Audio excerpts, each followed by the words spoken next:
Щодо перемовин, ви згадали уряд, але це не зовсім так. Є 4 людини, які є фактично підписантами цих умовин між Україною та МВФ. Прем'єр, міністр фінансів, голова Національного банку Пишний, до речі, який хотів поміняти копійки на шаги, так шагав, що вже більше не шагає, але курс летить так, що скоро вже копійок не буде. Будуть просто гривні. Добре, якщо не тисячі гривень. І четверта особа, про яку всі намагаються мовчати і не говорити, це президент Зеленський.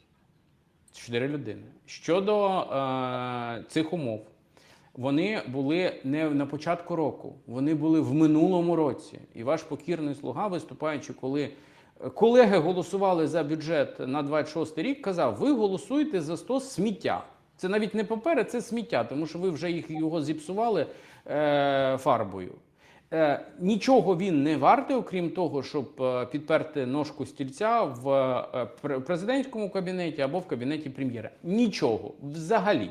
Чому? Тому що ви покладаєтесь на 90 мільярдів, які маєте отримати від партнерів. Зараз ми бачимо, як це відбувається.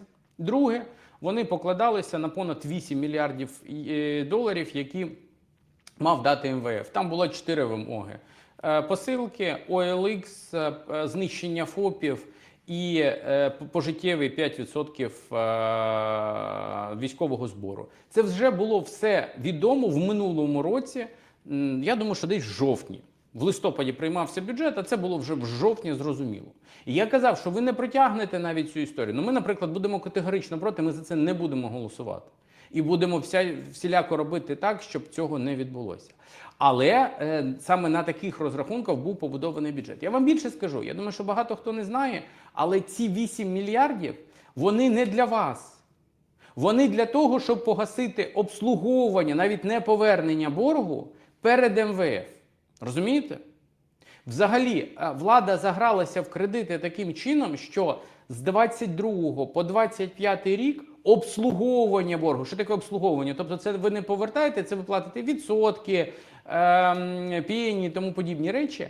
Обійшлося Україні в 1,3 трильйони гривень, що співмірно з бюджетом держави Україна на 21 рік. Розумієте? Ось вам результат. От вам результат роботи діючої влади. Ми сьогодні це все з вами бачимо. Я ще ремарку, ми відійшли від теми, але якщо дозволите, я повернусь щодо розпуску Верховної Ради і перевиборів. Якщо президент не знає, я їм можу це нагадати, що якщо Верховна Рада буде розпущена, вона буде діяти до того часу, поки не буде скасований воєнний стан.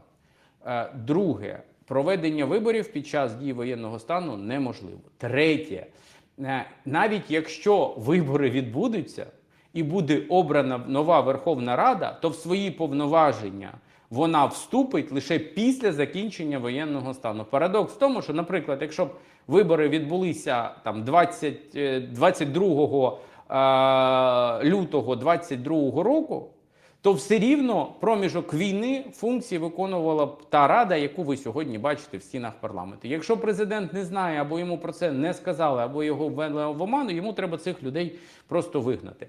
Є позитив, тому що я думаю, що після того, як подивилися представники монобільшості ті заяви, які пролунали від Зеленського, шансів на прийняття будь-яких законів стало ще менше. Тому що для опозиції це жодним чином не впливає на процес. Опозиція так голосує, я кажу, що за нормальне, за погане ми не будемо голосувати. А в даному випадку це точно погане, тому що це не призводить ні до реального наповнення бюджету, а призводить лише до знищення бізнесу і створення соціальної напруги в суспільстві.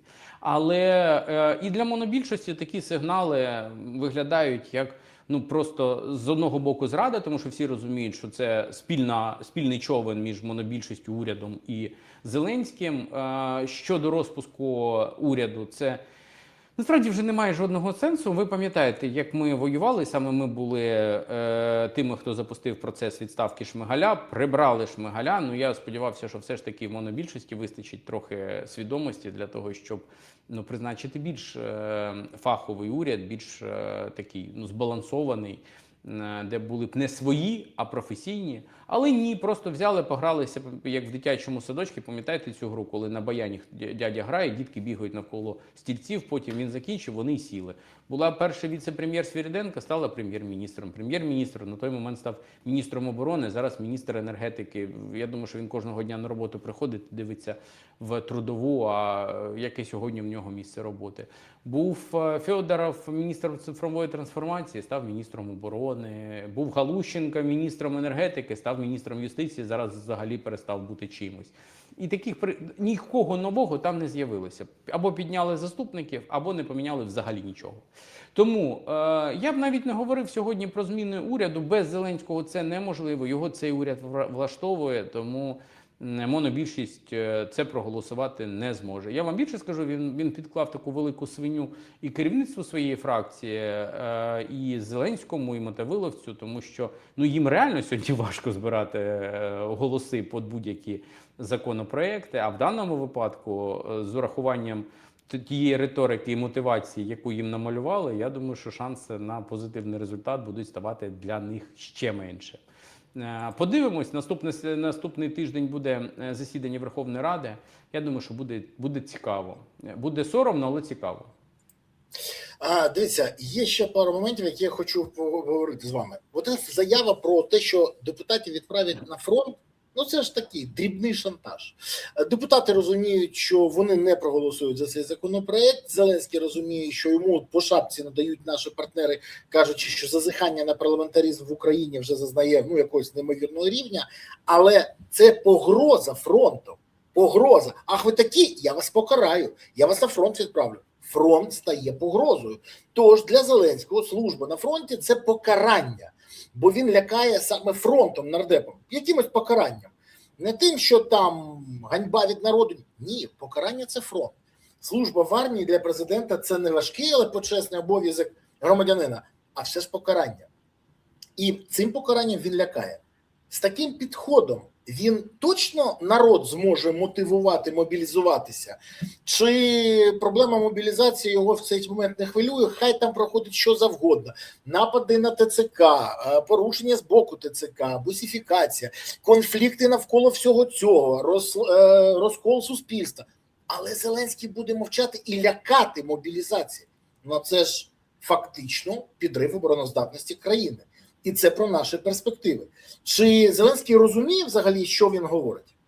Я не знаю, тут треба його запросити, запитати, чи він розуміє, що він говорить, чи ні. Але мені щось підказує, що до вас він не прийде.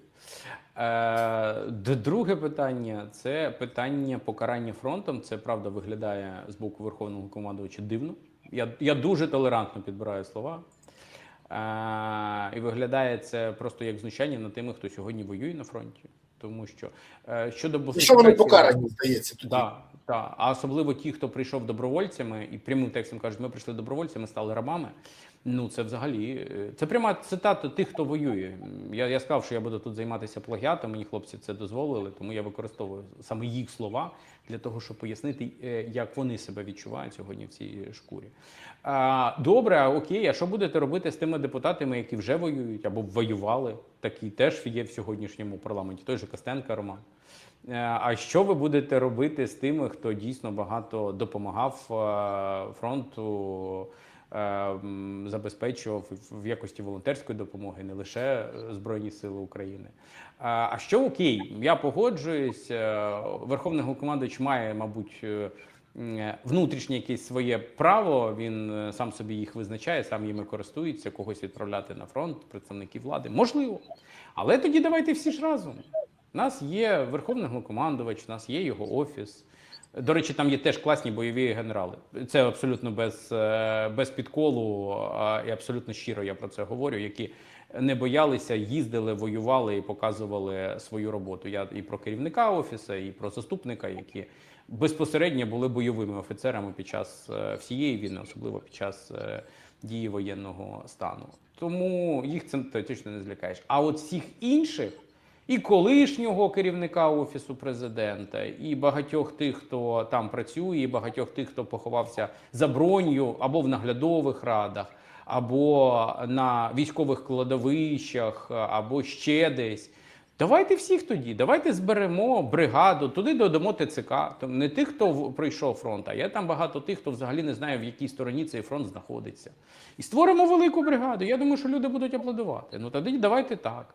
А і уряд туди ж заберемо. Там теж вистачає потужних, кремезних, сильних людей, які будуть показувати, як треба наступати або втікати в іншому напрямку, так як це робили в 22-му році.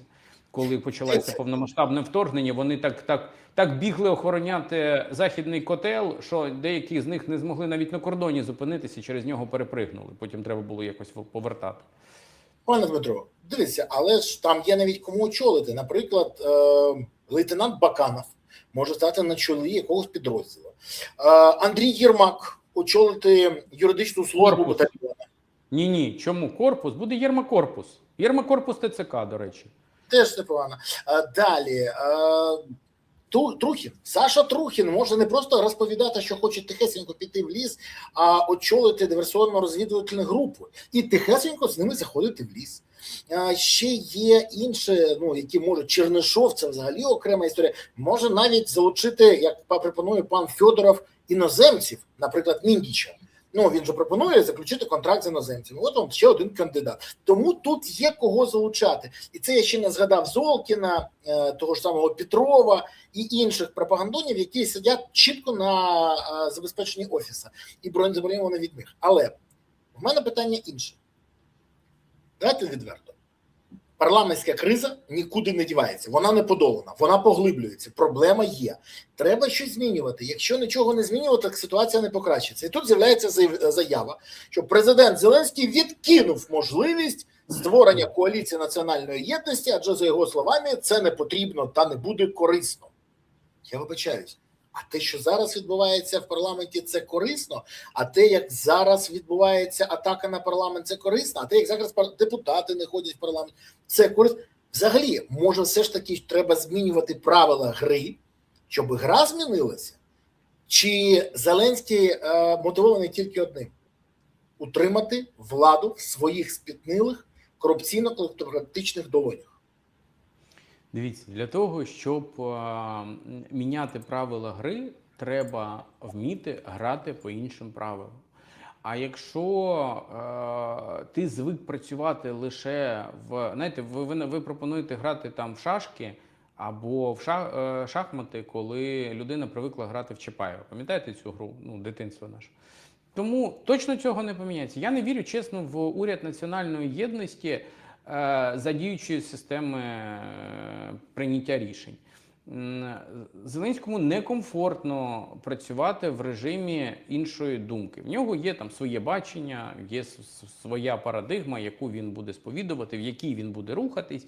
І парламент в цій парадигмі – це допоміжний орган, який технічно має забезпечувати реалізацію тих рішень, які прийняті на Банковій. Аналогічна ситуація, до речі, з Кабінетом міністрів України. Тому, якщо ми говоримо про уряд національної єдності, ми маємо розуміти, що туди, якщо ми хочемо, щоб він працював, туди мають прийти професійні люди.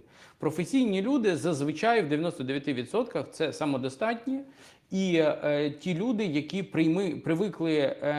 звикли працювати в режимі стратегії, і виконувати поставлені перед собою самими, в першу чергу, цілями. Тобто реалізовувати той план, з яким вони туди заходять. Ці люди не будуть працювати в режимі телефонний дзвінок, маєш зробити так. Телефонний там смс-ка маєш зробити так. Вони не підуть на це, особливо в умовах пожиттєвого пепства і багатьох інших речей. Вони не будуть працювати в режимі попка-дурак, що сказали, те й робиш. Тому я думаю, що про уряд національної єдності за тих умов, які є сьогодні, говорити дійсно не доводиться. Я не вірю, що він з'явиться. У опозиції не вистачає голосів для того, щоб його сформувати об'єктивно. І опозицію то можна на пальцях порахувати, можливо, там 2 фракції разом з нами, які можна віднести до опозиції, а можливо навіть і ні. І все. А монобільшість я не бачу спроможності, тому що там костяк в 120 не поміняє, не прийме жодних рішень, тому що потрібно 226. Інша частина, яка відвалилася, вона займається так званою італійським страйками, просто не ходить на роботу. Це я точно не виправдовую народних депутатів, але результат ми сьогодні бачимо. Заяви Зеленського, які лунають, я думаю, що вони лише поглиблюють цю кризу і призводять до тих наслідків, які ми бачимо. У Зеленського ж ніхто не питає, а хто підписав документи по МВФ? Ну, хто підписав? Якщо це підписав Зеленський, а там має стояти підпис Зеленського, тоді він має зібрати свою монобільшість і сказати, що хлопці, дівчата, я це підписав, я від вас вимагаю за це проголосувати.